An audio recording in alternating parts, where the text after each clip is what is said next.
Good morning students. நான் தான் உங்கள் ஆடிட்டிங் ப்ராக்டிக்கல் மிஸ்ஸு பேசுகிறேன். எல்லோரும் எப்படி இருக்கீங்க ஸ்டூடெண்ட்ஸ்? நல்லா இருப்பீங்கன்னு நம்புகிறேன். எல்லோரும் சேஃபாக இருங்க. இப்போ நம்ம வந்து ஆடிட்டிங் ப்ராக்டிக்கல் தேர்ட் லெசன் என்னன்னு பார்க்க போகிறோம். தேர்ட் லெசன் வந்து internal audit. What you mean by internal audit? ஆடிட்டிங்னா என்னன்னு உங்களுக்கு தெரியும். அதாவது ஒரு கம்பெனியில் அக்கௌண்ட்ஸ், அவங்களுடைய கணக்கு வழக்குகள் எல்லாத்தையுமே செக் பண்ணி ரிப்போர்ட் கொடுக்கறது தான் ஒரு ஆடிட்டரோட ஒர்க்கே. அந்த ஆடிட்டர் வந்து அந்த கம்பெனில ஒர்க் பண்றவர் கிடையாது, அந்த பிசினஸோட சம்பந்தப்பட்டவர் கிடையாது. அவர் வந்து வெளியில இருந்து வர ஒரு எக்ஸ்டர்னல் பர்சன் அவரு. ஸோ அவரை வச்சு ஈரோட எண்டில் என்ன பண்ணுவாங்க, உங்களுக்கு ஆடிட்டிங்க முடிப்பாங்க. ஸோ அவருடைய ஒர்க்கை ப்ரிகாஷனா பிஸ்னஸ்ல பார்க்கணும் அப்படின்றதுக்காக ஒருத்தர் அப்பாயின்மெண்ட் பண்றாங்க பாருங்க, அவரை தான் வந்து இன்டர்னல் ஆடிட்டர்னு சொல்லுவாங்க. ஸோ அவர் என்னெல்லாம் வந்து இயரோட எண்டில் வேலை செய்வாரோ அந்த வேலை எல்லாத்தையுமே செய்யறதுக்காக இயரோட ஸ்டார்டிங்லே பிஸ்னஸ்ல ஓனர் வந்து ஆடிட்டர்னு ஒருத்தரை அப்பாயின்மெண்ட் பண்ணிப்பார். அவர் வந்து ப்ரொஃபஷனல் ஆடிட்டர் கிடையாது. ஓகேவா? ஸோ அந்த மாதிரியான ஆடிட்டர் பண்ற ஒர்க்கை தான் இன்டர்னல் ஆடிட்டிங்னு சொல்லுவாங்க. ஸோ இயரோட எண்டில் மிஸ்டேக்கை கண்டுபிடிச்சி அதை கிளியர் பண்ணுறதுக்கு டைம் இருக்காது. அப்படியே பண்ணாலும் நம்ம அதிகமாக வந்து ப்ராஃபிட்டை இழந்துருவோம், லாஸ் அதிகமாக நமக்கு வந்துடும் அப்படின்ற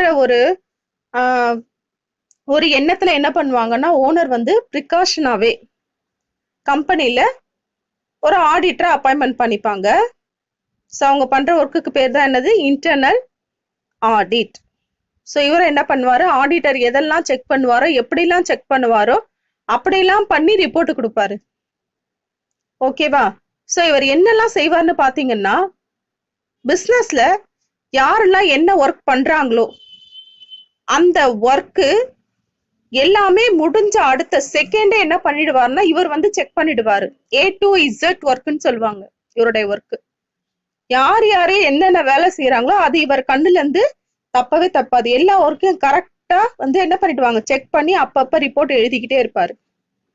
ஓகேவா? ஸோ இதுதான் என்னது, உங்களுக்கு இன்டர்னல் ஆடிட்னு அர்த்தம். ஓகேவா? இப்ப பாருங்க,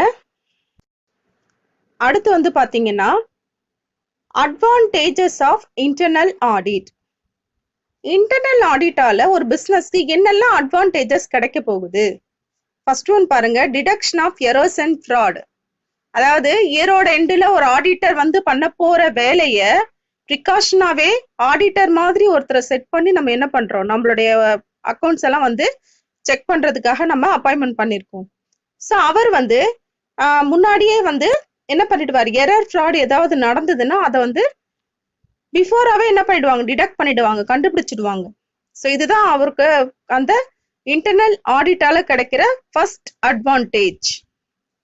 detection of errors and fraud. Internal audit is a continuous and critical examinations of books of accounts and records of the organization. Hence, errors and frauds can be easily detected and prevented. ஓகேவா? So internal audit பண்றதுனால ப்ரிகாஷனாவே ஒரு பிஸ்னஸோட error fraud எல்லாம் வந்து நம்மளால என்ன பண்ண முடியும், முன்னாடியே வந்து கண்டுபிடிச்சி அதை அவாய்ட் பண்ண முடியும். செகண்ட் அட்வான்டேஜஸ் பாருங்க, quick presentation of accounts and report. அதாவது ஆடிட்டர் இயர் எண்டுல தர போற ரிப்போர்ட்டை ப்ரிகாஷனாவே என்ன பண்றாருன்னா, அவருடைய ஒர்க்கை சேர்த்து பாக்குறதுனால இவர் என்ன பண்ணுவாரு, அந்த கம்பெனிக்கு ஒரு ரிப்போர்ட் கொடுப்பாரு. இப்ப வரைக்கும் என்ன நிலைமை போய்கிட்டு இருக்கு, ஒர்க்கர்ஸ் தான் வந்து எப்படி அவங்களோட ஒர்க்கை பாக்குறாங்க, இயரோட எண்டுல ஏதாவது ப்ராஃபிட் இருக்குமா, இல்ல கேபிட்டல் ஏதாவது இன்க்ளூட் பண்ணணுமா, லாஸ் ஏதாவது வந்து அதை எப்படி வந்து சமாளிக்கலாம். ஸோ இந்த மாதிரியான விஷயங்களை என்ன பண்ணுவாருன்னா அந்த ரிப்போர்ட்ல உங்களுக்கு கொடுப்பாரு. இப்ப பாருங்க, transactions and posting in the books of accounts reviewed in a regular basis which facilitate quick presentation of accounts and reports to the management. It also enables the external auditor to finalize the accounts quickly. The external auditor relies on the report submitted by the internal auditor. So அப்ப என்ன பண்ணுவாங்கன்னு பாத்தீங்கன்னா, அந்த internal auditor, அதாவது நம்மளோட பிசினஸ்க்குள்ளேயே இருக்காருல internal auditor, அவர் வந்து என்ன பண்ணுவார்னா அந்த இயர் ஃபுல்லா அக்கௌண்ட்ஸ் வந்து செக் பண்ணிட்டே இருக்கிறதுனால அவர் ஒரு ரிப்போர்ட் ரெடி பண்ணி வச்சிருப்பாரு. எக்ஸ்டர்னல் ஆடிட்டர் வரும் பொழுது அவருடைய ஒர்க் அவர் பார்த்ததுக்கு அப்புறமா இங்க இருக்கவர் கொடுக்குற ரிப்போர்ட்டை வந்து வச்சு பார்ப்பாரு. சரி, ஓகே, அப்ப நீங்களும் வந்து உங்களுடைய வேலையை கரெக்டா தான் பாக்குறீங்க அப்படின்னுட்டு என்ன பண்ணுவாங்க, ரிப்போர்ட் சேமா இருந்ததுன்னா இவரும் ஒரு ரிப்போர்ட் கொடுத்துட்டு கிளம்பிடுவாரு. ஓகே, பெர்ஃபெக்டா இருக்கு எல்லாமே அப்படின்னுட்டு. தேர்ட் ஒன் பாருங்க, அட்வைசரி சர்வீசஸ் டு மேனேஜ்மெண்ட். அதாவது மேனேஜ்மெண்ட்டுக்கு இவரால முடிஞ்ச அட்வைசஸ் என்ன பண்ண முடியும், இவருக்கு தர முடியும். இப்ப பாத்தீங்கன்னா internal auditor who possesses depth knowledge of the business organization provides advisory services to the management like introduction of new product, improving the system of internal check and control of operations, etc. இப்ப பாத்தீங்கன்னா இந்த internal ஆடிட்டரால A to Z எல்லா ஒர்க்கையும் அவர் பாக்குறதுனால கம்பெனில இருக்க எல்லா ஒர்க்கர்ஸோட மனநிலைமையும் அவருக்கு தெரியும். கம்பெனி என்ன இதுல போய்கிட்டு இருக்கு அப்படின்ற விஷயமும் அவரால் என்ன பண்ண முடியும், கெஸ் பண்ண முடியும். ஸோ ஓனருக்கு அவரால் முடிஞ்ச ஹெல்ப், இப்ப நல்லா தான் போய்கிட்டு இருக்கு, இதை விட இன்னும் நியூ ப்ராடக்ட் கூட நம்ம பண்ணலாம், இப்ப இருக்கிற சிச்சுவேஷனுக்கு, தட் மீன்ஸ் இப்ப இருக்கிற டெக்னாலஜி இம்ப்ரூவ்மெண்ட்டுக்கு ஏத்த மாதிரி நம்ம வந்து பிசினஸ் வேற மாதிரி லெவல்ல பண்ணலாம், இப்படி பண்ணலாம் அப்படி பண்ணலான்ற வந்து ஒரு மாதிரியான சஜஷன்ஸ் தான் என்ன பண்ணலாம், இன்டர்னல் ஆடிட்டர் ஓனருக்கு கொடுக்கலாம், மேனேஜ்மெண்ட்டுக்கு. ஓகேவா? ஃபோர்த் ஒன் பாருங்க, proper coordination and control. Internal audit coordinate the various operational or functional areas of business. It is the duty of the internal auditor to appraise and evaluate the efficiencies of various control systems established in the organization. Hence, internal audit enables proper control and coordination in the organization. ப்ராப்பரா coordinate பண்ண முடியும். எப்பவுமே ஒரு business success ஆகணும்னா A to Z workers வந்து coordination கண்டிப்பா இருக்கணும். ஒருத்தருக்கு ஒருத்தர் இணைந்து வேலை பார்த்தாதான் என்ன பண்ண முடியும், அந்த பிசினஸ் சக்சஸ் பண்ணவே முடியும். இவரு அங்க கம்பெனில பிசினஸ்ல இருக்க எல்லா மெம்பர்ஸும் இவருக்கு பழக்கப்பட்டவங்களா இருப்பாங்க. ஏன்னா இவர் வந்து ஆடிட்டர் ஒர்க் பண்றதுனால எல்லாருமே பழக்கப்பட்டவங்களா இருப்பாங்க. ஸோ எல்லாரையுமே வந்து எப்படி கோஆர்டினேட் பண்ணி அந்த பிசினஸை நம்ம சக்சஸ் பண்ண வைக்கலாம் அப்படின்ற ஒரு சஜஷனும் இவரால என்ன பண்ண முடியும், கொடுக்க முடியும். அதே மாதிரி எந்த ஒர்க்குக்கு யாருக்கிட்ட என்ன திறமை இருக்கு, ஸோ அந்த திறமையை எப்படி யூஸ் பண்ணலாம் அப்படின்றதும் என்ன பண்ண முடியும், இவரால வந்து சஜஷன் கொடுக்க முடியும். இதுதான் வந்து என்னது உங்களுக்கு ஃபோர்த் பாயிண்ட். இப்ப பாருங்க, டிஸ்அட்வான்டேஜஸ் ஆஃப் இன்டர்னல் ஆடிட். அதாவது இது வரைக்கும் நம்ம 4 அட்வான்டேஜஸ் பார்த்தோம். என்னென்ன அட்வான்டேஜ்னா, அதாவது பிசினஸ்ல பிஃபோராவே எக்ஸ்டர்னல் ஆடிட்டர் வர்றதுக்கு முன்னாடியே எரர் ஃப்ராட் ஏதாவது இருந்தா என்ன பண்ண முடியும், அவரால் டிடெக்ட் பண்ண முடியும். செகண்ட் ஸ்டெப் வந்து குயிக்கா அக்கௌண்ட்ஸ் எல்லாத்தையுமே ஃபினிஷ் பண்ணி ரிப்போர்ட் கொடுக்க முடியும் அந்த மேனேஜ்மெண்ட்டுக்கு. தேர்ட் வந்து பாத்தீங்கன்னா, அந்த இன்டர்னல் ஆடிட்டரால முடிஞ்ச அளவுக்கு அட்வைசஸ், அந்த பிசினஸ்க்கு உண்டான அட்வைசஸ கொடுக்க முடியும். ஃபோர்த் ஒன் பாத்தீங்கன்னா, அதாவது அந்த பிசினஸ்ல இருக்கிற மெம்பர்ஸோட கோஆர்டினேஷன் அவரால் செய்ய முடியும். ஏன்னா ஓனர் கூட ஒரு சில சமயங்கள்ல இருப்பாரு, ஒரு சில சமயங்கள்ல இல்லாம போவாரு. ஆனா ஆஸ் ஆடிட்டர்ன்ற பொசிஷன்ல இவர் அந்த கம்பெனில ஒர்க் பண்றதுனால எல்லா ஒர்க்கர்ஸோடைய மனநிலைமையும் இவருக்கு நல்லா தெரியும். ஸோ யாரை எந்த இடத்துல வச்சா வேலையை நல்லா நம்ம கரெக்டா வாங்கலாம் அப்படின்ற விஷயமும் வந்து இவரால மேனேஜ்மெண்ட்டுக்கு சொல்ல முடியும். ஸோ இந்த 4மே வந்து உங்களுக்கு அட்வான்டேஜஸா நம்ம பார்த்தோம். இப்ப disadvantages of internal audit. High cost. இப்ப பாத்தீங்கன்னா நம்ம இந்த ஆடிட்டரோட இந்த வருஷத்தை முடிக்க போறது இல்ல, ஃபைனலா எக்ஸ்டர்னல் ஆடிட்டர்னு ஒருத்தரை வர வைக்கணும். ஸோ அவருக்குன்னு நம்ம என்ன பண்ணணும், ஒரு சேலரி கொடுக்கணும். இப்ப உள்ள இன்டர்னல் ஆடிட்டருக்குன்னு ஒரு சேலரி, வெளியில வர எக்ஸ்டர்னல் ஆடிட்டருக்குன்னு ஒரு சேலரி. ஸோ இப்படி பாத்தீங்கன்னா உங்களுக்கு காஸ்ட் என்ன ஆகுது, ரொம்ப ஹை லெவல்ல போய்கிட்டு இருக்கு.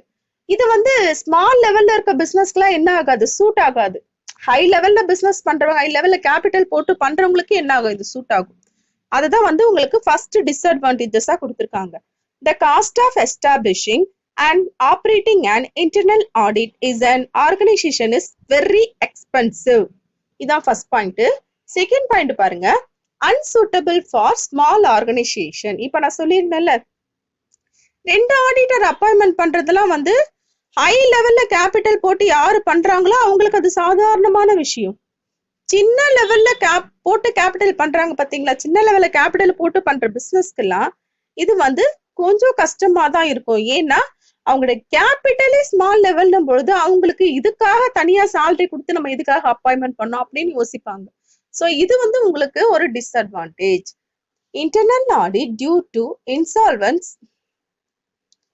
of high cost is not suitable for small organization. Third one பாருங்க, unreliable opinion. அதாவது ஏன் இப்படி சொல்றாங்க, இவருடைய தீர்மானம் வந்து நம்ப தகுந்த அளவுக்கு இருக்காது. ஏன்னு கேட்டீங்கன்னா இவர் இந்த பிசினஸ்ல இருக்க ஒரு ஆடிட்டர் வந்து வெளியில இருந்து வர்றவர். ஸோ அதனால அவருக்கு உள்ள இருக்கிற யாரோட எந்த பழக்கமும் இருக்காது, யாருக்கும் ஃபேவரா நடந்துக்கணும்ன்ற அவசியமும் இருக்காது. ஆனா இவரு பிசினஸோட ஸ்டார்டிங்ல இருந்து எண்டு வரைக்கும் அங்கேயே இருக்காரு. ஸோ யாருக்கு வேணாலும் ஃபேவரா நடக்கலாம். ஸோ ரிப்போர்ட்டும் உங்களுக்கு ஃப்ராட் பண்றதுக்குரிய சான்சஸ் நிறைய இருக்கு. ஸோ அதனால அவர் கொடுக்குற ரிப்போர்ட், அதுல இருக்க ஒப்பீனியன் வந்து நம்மளால என்ன பண்ண முடியாது, நம்புற மாதிரியா இருக்காது, நமக்கு வந்து நம்பிக்கை ஊட்டுற மாதிரி இருக்காது. ஸோ அதுதான் என்ன சொல்றாங்கன்னு பாத்தீங்கன்னா அன்ரிலையபிள் ஒப்பீனியன் சொல்றாங்க. Internal auditor are employees of the organisation are hence the report given by them may not be true and fair. உண்மையாவும் நேர்மையாவும் இருக்காது அந்த ரிப்போர்ட். இப்ப பாத்தீங்கன்னா often external auditor has reservations about the opinions expressed by the internal auditor. So இவரோட ஒப்பீனியனை என்ன பண்ண மாட்டாங்க, ஓரளவுக்கு அதாவது இவரோடது கம்பேர் பண்ணி பார்ப்பாங்க. நம்மள மாதிரியே இவரா இருந்ததுன்னா ஓகே இவர் பெர்ஃபெக்டா தான் இருக்காரு. ஸோ கூட குறைய இருந்ததுன்னா இவர் மேலே என்ன பண்ணிட்டு போயிடுவாரு, எக்ஸ்டர்னல் ஆடிட்டர் கம்ப்ளைண்ட் பண்ணி விட்டுட்டு போயிடுவாரு. இப்ப பாருங்க ஃபோர்த் பாயிண்ட் பாருங்க, இன்எஃபெக்டிவ்னஸ். இன்எஃபெக்டிவ்னஸ்னா அதாவது எஃபெக்டிவா இருக்காது. when the records operations are not checked immediate after they are completed or when the is time lag between two audits, internal audit may become ineffective. இப்ப பாத்தீங்கன்னா ஒருத்தர் வேலை செஞ்சு முடிச்சதுக்கு அப்புறமா தான் இந்த இன்டர்னல் ஆடிட்டரோட ஒர்க் ஸ்டார்ட் ஆகுது. ஸோ அவர் உடனே அந்த ஆடிட்டிங் ஒர்க் ஸ்டார்ட் பண்ணுவார்னு சொல்ல முடியாது. இடையில புகுந்து யார் வேணாலும் சீட்டிங் பண்ணலாம். அதே மாதிரி இப்ப கண்டினியூஸ் ஆடிட்லாம் பாத்தீங்கன்னா கண்டினியூஸா 3 months ஒன்ஸ் வந்து ஆடிட்டிங் பண்ணிக்கிட்டே இருப்பாங்க. அதே மாதிரி இவர் என்ன பண்ணுவாருன்னா ஆடிட்டிங் பண்ணிக்கிட்டே தான் இருப்பாரு. 2 months ஒன்ஸோ 3 months ஒன்ஸோ பண்ணிக்கிட்டே தான் இருப்பாரு. ஆனா என்ன விஷயம் பாத்தீங்கன்னா ஃபர்ஸ்ட் 3 months 1 month ஒன்ஸ் பாத்துக்கிட்டே வராரு. அந்த ஃபர்ஸ்ட் மந்த் முடிஞ்ச அக்கௌண்ட்ஸ் 4th monthல திரும்பவும் எடுத்து செக் பண்ணுவாருன்னு கேரண்டி கிடையாது. அவருக்கு அதோட ஒர்க்கே கிடையாது. ஏன்னா ஆடிட்டிங் பண்ணிக்கிட்டே வரணும்னு தான் அவருக்கு ரூல்ஸ் இருக்கு. முன்னாடி பண்ணதை செக் பண்ணணும்ன்ற ரூல்ஸ் அவருக்கு கிடையாது. ஏன்னா இவர் வந்து ப்ரொஃபஷனல் ஆடிட்டர் கிடையாது, சிஏ படிச்சவர்லாம் கிடையாது. ஆடிட்டர் என்ன ஒர்க் பண்ணுவாரு அப்படின்னு தெரிஞ்சு வச்சுக்கிட்டு தான் என்ன பண்றாங்க, இவரை அப்பாயின்மெண்ட் பண்ணவே செய்யறாங்க. சோ இது வந்து எஃபெக்டிவா இல்லாம போகிறதுக்கு வாய்ப்புகள் என்ன இருக்கு, உனக்கு அதிகமா இருக்கு. அடுத்து பாருங்க, lack of expertise. Internal audit lacks the required skill and expertise as they are not professionally qualified chartered accountant. இவர் என்ன உங்களுக்கு இன்டர்னல் ஆடிட்டர் வந்து ப்ரொஃபஷனல் ஆடிட்டர் கிடையாது. ஏன்னா இவர் சிஏ படிக்கல, ஜஸ்ட் ஆடிட்டர் ஒர்க்கை பாக்குறதுக்காக தான் என்ன பண்ணிருக்காங்க, இவர் அப்பாயின்மெண்ட் பண்ணிருக்காங்க. ஓகேவா? சோ இவர் வந்து அந்த அளவுக்கு சூட் ஆக மாட்டாரு. புரிஞ்சுதா? அடுத்து நம்ம பார்க்க போறது differences between internal check and internal audit. அதாவது இன்டர்னல் செக்னா என்ன அப்படின்றத நம்ம செகண்ட் லெசனில் பார்த்தோம். இன்டர்னல் ஆடிட்னா என்னன்னுட்டு இப்போ நம்ம தேர்ட் லெசனில் பார்த்தோம். இப்போ அது ரெண்டுத்துக்கும் உள்ள டிஃப்ரென்ஷியேட் என்ன? இன்டர்னல் செக்கிங் மீன்ஸ் பிஸ்னஸ்க்குள்ளாவே ஒருத்தருடைய ஒர்க்கை இன்னொருத்தர் செக் பண்ணிப்பாங்க. அதாவது மாற்றி மாற்றி அவங்களுக்குள்ள ஆல்ட்ரேஷன் செக்கிங் சொல்லுவாங்க. ஸோ அதுதான் இன்டர்னல் செக். இன்டர்னல் ஆடிட்டுன்றது எல்லாரோட ஒர்க்கையும் ஒருத்தர் ஆடிட்டர்ன்ற முறையில் செக் பண்ணுவார். இப்போ அதோட டிஃப்ரென்ஷியேட் என்னன்னு பார்ப்போம். ஃபர்ஸ்ட் ஒன் பாருங்கள், மீனிங்.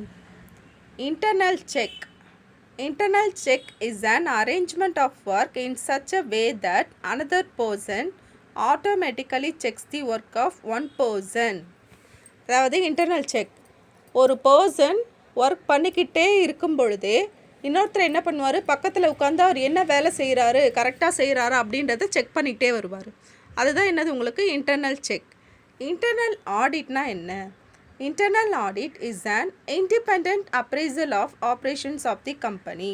இவர் வந்து யாரையும் சார்ந்து கிடையாது. இவர் வேலை முடித்த உடனே எப்போ வேணாலும் இவருக்கு டைம் கிடைக்கும் பொழுது என்ன பண்ணிக்கலாம், உனக்கு ஆடிட்டிங் ஒர்க்கை ஸ்டார்ட் பண்ணிக்கலாம். செகண்ட் ஒன் பாருங்கள், objects. The object of internal check is to prevent the occurrence of errors and fraud. Internal check சிஸ்டத்தில் எரரையும் ஃப்ராடையும் என்ன பண்ண முடியும், கண்டுபிடிக்க முடியும், தடுக்க முடியும் அப்படின்னு சொல்கிறாங்க. அதாவது முன்னாடியே வந்து என்ன பண்ணலாம், இன்டர்னல் செக் சிஸ்டம் ஃபாலோ பண்ணுறதுனால எரரையும் ஃப்ராடையும் முன்னாடியே என்ன பண்ணலாம், தடுக்க முடியும். இன்டர்னல் ஆடிட் சிஸ்டம் பாருங்கள். The object of internal audit is to detect errors and fraud. அதாவது ஒரு தப்பு நடக்கிறதுக்கு முன்னாடியே என்ன பண்ணலாம், கண்டுபிடிச்சிடலாம். இன்டர்னல் செக் சிஸ்டத்தில் தடுக்க முடியும், இதில் கண்டுபிடிக்க முடியும். தேர்ட் ஒன் பாருங்கள், scope of work. Internal check is considered as a device for doing work. இது வந்து பார்த்திங்கன்னா, அதாவது வேலை நல்லபடியாக நடக்கணும், ஒர்க்கு நல்லபடியாக போய்கிட்டே இருக்கணும் அப்படின்றதுக்காக இன்டர்னல் செக் சிஸ்டம் ஃபாலோ பண்ணுறாங்க. இன்டர்னல் ஆடிட் சிஸ்டம் பாருங்கள். Internal audit is device for checking the work. எல்லாருமே அங்கே இருக்கிற எல்லா ஒர்க்கர்ஸுமே வந்து கரெக்டாக ஒர்க் பண்ணணும், பிஸ்னஸில் ப்ராஃபிட் பார்க்கணும், யாரும் வந்து தப்பு செய்யக்கூடாது, அதனால் கம்பெனி லாஸ் ஆகக்கூடாது அப்படின்ற எண்ணத்தில் என்ன பண்ணுறாங்க, இவங்க இன்டர்னல் ஆடிட்டிங்கை பண்ணுறாங்க. அடுத்து பாருங்கள், discovery of errors and fraud. In internal check errors and frauds are discover during the course of doing the work. அதாவது வேலை நடந்துக்கிட்டே இருக்கும் பொழுது பக்கத்தில் உட்காந்து ஒருத்தர் செக் பண்ணுறதுனால தப்பை என்ன பண்ணிடலாம், முன்னாடியே என்ன பண்ணிடலாம், கண்டுபிடிச்சி தடுத்துடலாம். இது பாருங்கள் internal audit. In internal audit, errors and frauds are discovered after the completion of work. அதாவது ஒருத்தருடைய வேலையை முடித்ததுக்கு அப்புறமா இவர் எப்போ தோணுதோ அப்போ தான் செக் பண்ணுறாரு.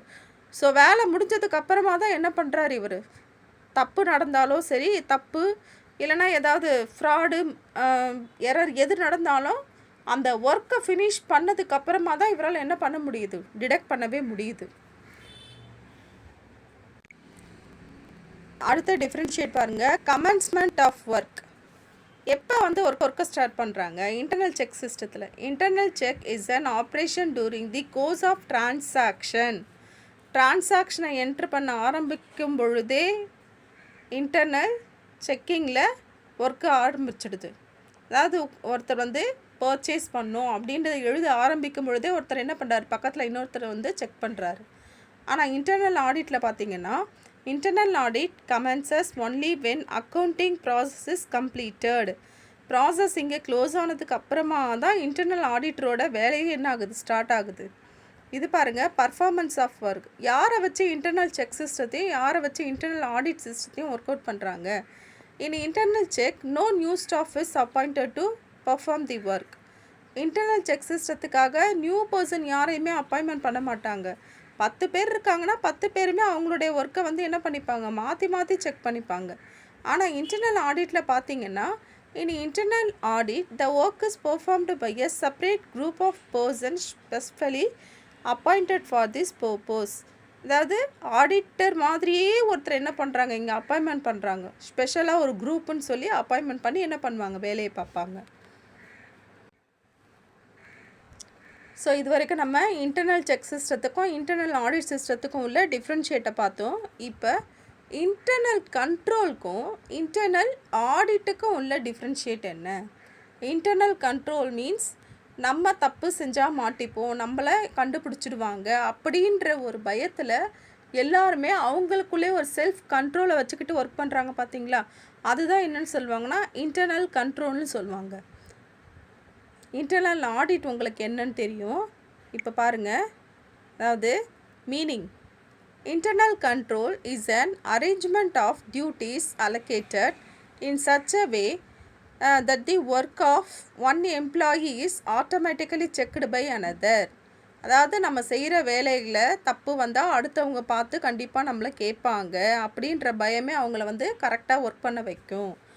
இன்டர்னல் ஆடிட்டில் பாருங்கள், internal audit is an independent review of operations and records undertaken by the staff specially appointed for this purpose.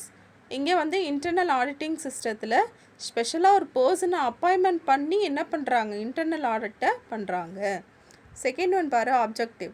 The system of internal control is devised in such a way that errors and frauds are minimized.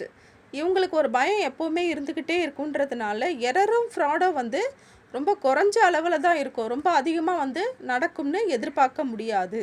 ஏன்னா அவங்களுடைய பயமே அவங்கள வந்து கரெக்டாக work பண்ண வைக்கும். So அவங்கள மீறி எரரும் ஃப்ராடும் நடக்க வாய்ப்பு இல்லை. இன்டர்னல் ஆடிட் சிஸ்டத்தில் பாரு, in internal audit errors and frauds already committed are discovered. இப்போ பார்த்தீங்கன்னா இந்த இடத்துல வந்து வேலை முடிச்சதுக்கப்புறம் தான் ஆடிட்டர் வராரு. ஸோ எரர் ஃப்ராட் ஏதாவது இருந்தால் வேலை முடிச்சதுக்கப்புறம் தான் இவரால் என்ன பண்ண முடியும், கண்டுபிடிக்க முடியும். அடுத்து பாரு, scope of work. In internal control the work is allocated to different employees in such a way that the work of one person is independently checked by other. ஒருத்தர் வேலை செய்யும் போதே இன்னொருத்தர் பார்ப்பார், அவரை கொஷின் கேட்க முடியாது, நீ எதுக்கு என்னோட வேலையை வந்து பார்க்குற அப்படின்ட்டு கேள்வி கேட்க முடியாது. ஏன்னா இன்டர்னல் கண்ட்ரோல்னாலே யாருடைய வேலையை வந்து யார் வேணாலும் செக் பண்ணலாம். Internal audit. Internal audit the work of clerk is checked by an internal auditor only after the former has completed his work. இங்கே வந்து இவருடைய வேலையை முடித்ததுக்கப்புறம், அதாவது அந்த பிஸ்னஸ் இருக்க எல்லாரும் அவங்க வேலையை முடித்ததுக்கப்புறமா தான் ஆடிட்டர் வந்து செக் பண்ண போகிறாரு. ஓகேவா?